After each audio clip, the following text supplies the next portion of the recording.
Hello everyone.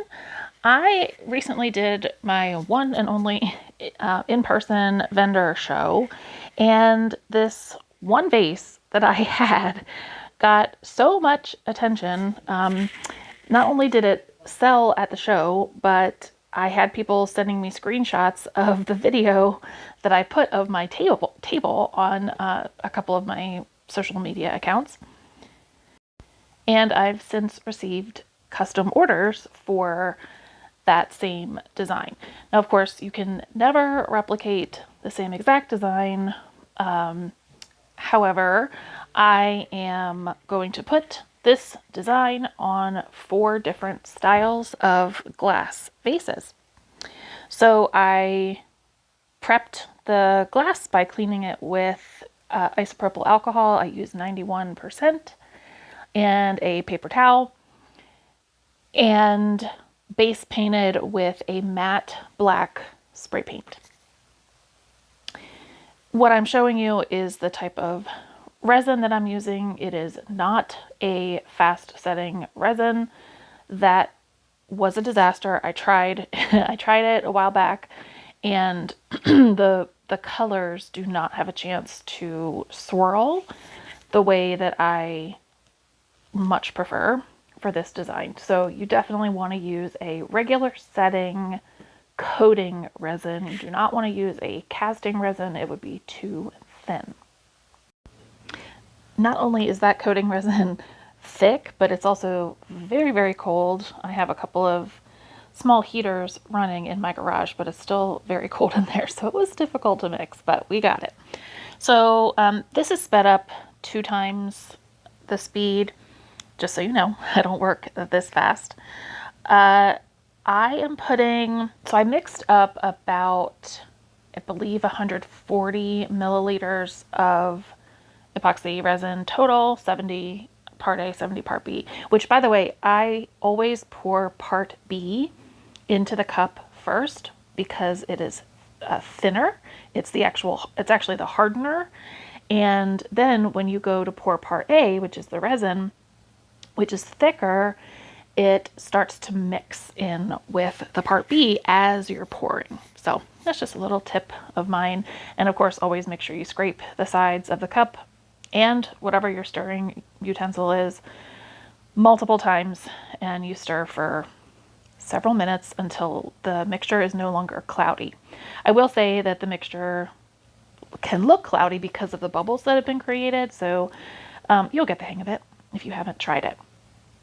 So I believe I'm putting roughly 30 milliliters on each of these vases. Now the one on the left is significantly smaller, so I probably put only maybe 20 mLs on that one, but you want a thick enough coat that the resin is going to move when you heat it up and manipulate the resin, which you'll see shortly. So in other words, you do not want a super thin layer, but you also don't want such a thick layer that it is dripping off even as the vase is turning. So that also takes a little bit of practice. So I think I have roughly 20 mLs left in the cup, and I'm going to be adding white epoxy dye to that shortly. So I have my heat gun on a setting of 4 out of 6, so it's on medium high. I have it on high airflow, and I'm just making sure I not only warm up the resin, but start to pop the bubbles that are definitely in the resin. And whenever you have a black base, you can see bubbles very, very easily. Now, when we go to add the alcohol inks, the alcohol will help pop the bubbles. So I'm just doing like a preliminary bubble pop, but I don't want my heat gun on such hot air that I burn the resin. That is definitely a thing. So you definitely want to keep it moving. All right, so I'm going to take some white epoxy dye and add it to the remaining resin. A little goes a long way, but I used, I don't know if you can tell, maybe the equivalent of 2 to 3 drops of it. I wanted to make sure it was nice and opaque.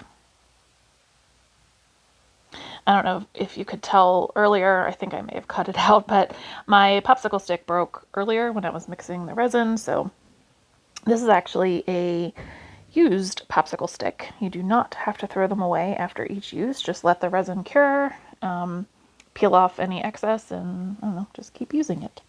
So I have alcohol inks picked out. This is I believe it's a sapphire blue from Pixis. I buy it in bulk and then just add it to this squeeze bottle. So this is definitely the predominant color that I'm after in this design.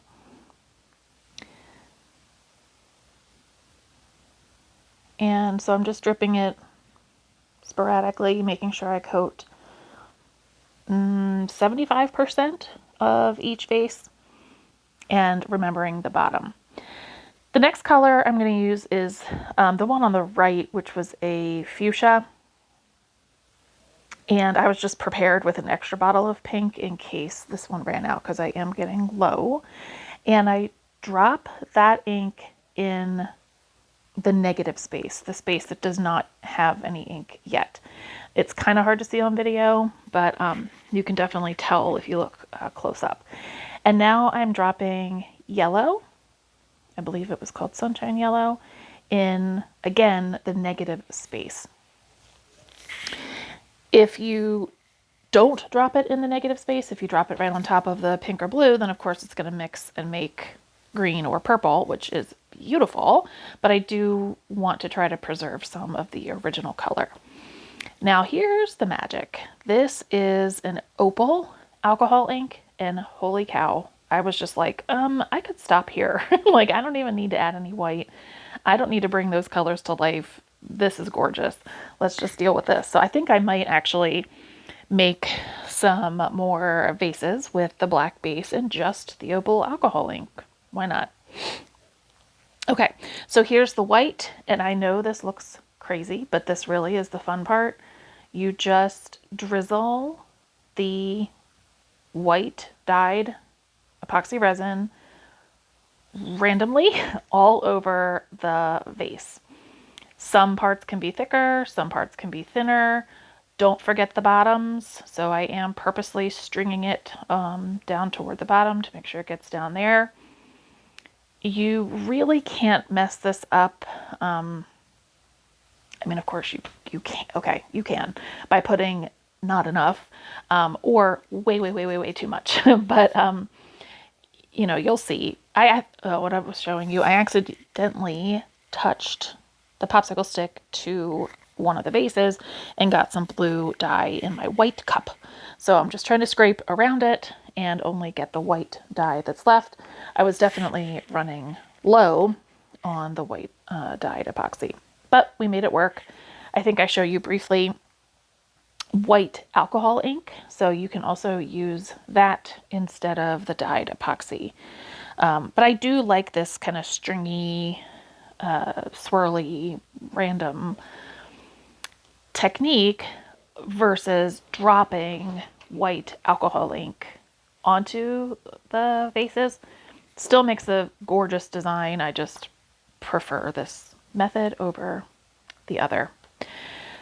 Okay, so yeah, there's the white alcohol ink. Okay, so at this stage, we're going to take the heat gun again on, again, a setting of 4 out of 6, and we're just going to hit each one. The goal right now isn't really to pop bubbles, although that is happening. It's really to warm the resin up and help it to start swirling. I'm going to go ahead and speed this up just a little bit.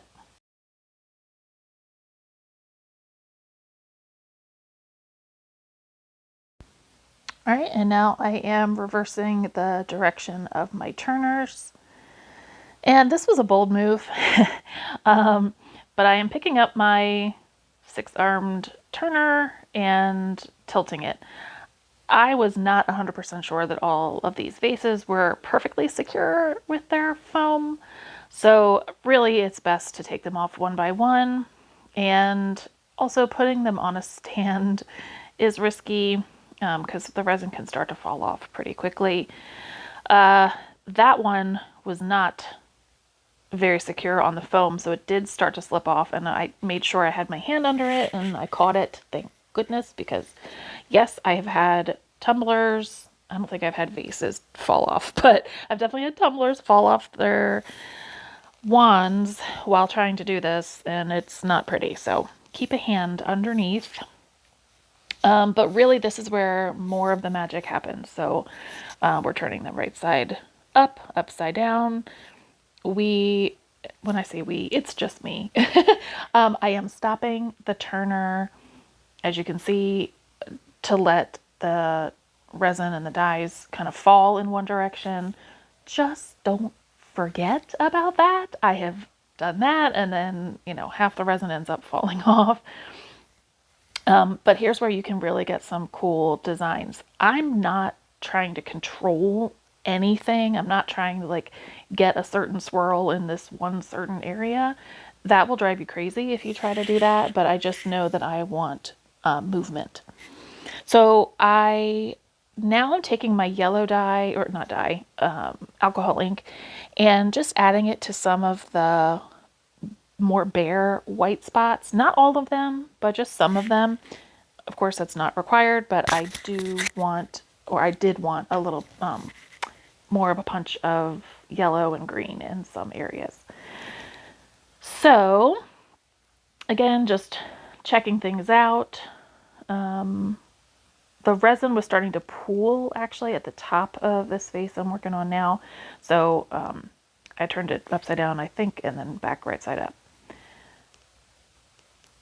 And I'm going to let these spin probably overnight. Again, because it's colder and this is not a fast setting resin, I don't want to risk turning my turners off too soon. So I will let them spin overnight, and then I will be giving them a top coat. For the top coat, I just have to decide if I want to do the top coat on the turner like this, just to get a completely smooth rim and finish, or if I want to do the top coat with the vase upside down on a stand, because that's how you can get drips at the top of the vase, and I really, really like that look. So I'll just be thinking about that. Let me know in the comments what you think, and thanks for watching. Hello from my garage. Bye-bye.